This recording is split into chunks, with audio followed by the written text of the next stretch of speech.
Human memory is comprised of three main components: a sensory register, working memory, and long-term memory.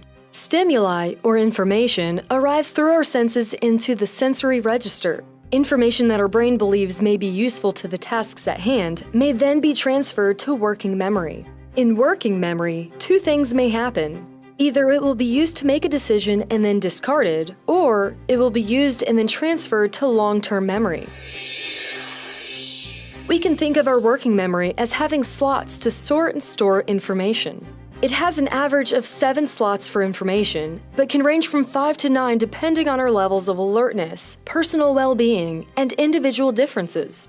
Through training and experience, we learn how to maximize how much information can go into each slot. For example, let's say a developmental and a certified professional controller are each sequencing 4 aircraft.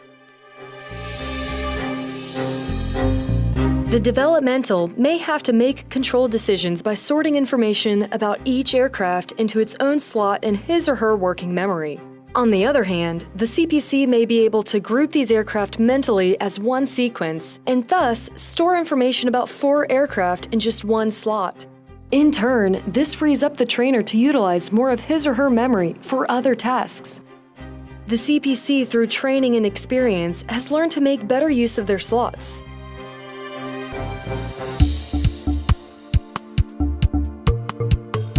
Although everyone is limited by the same maximum capacity of working memory, we can get better at how we use each slot through practice. Of course, the problem with this is that if all your working memory slots are full and an additional piece of information comes in, then something has to fall out. When we use the phrase, "I forgot to do that," the thing you failed to do is usually the thing that fell out.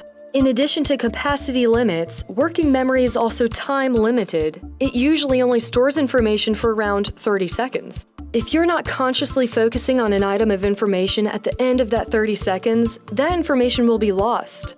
When you're distracted, it's harder to focus on what you need to remember.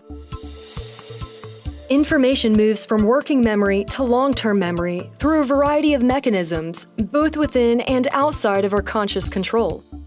Long-term memory is basically an infinite store of facts, procedures, and life experiences. Research indicates that we are unlikely to forget information in long-term memory. However, we may have trouble retrieving it. This explains the tip-of-the-tongue phenomenon. When we can't recall a name or fact, we are actually just failing to find where our brain stored the information. The more frequently you access information in long-term memory, the stronger the link to the information becomes, making it easier and quicker to find. So practice does make perfect.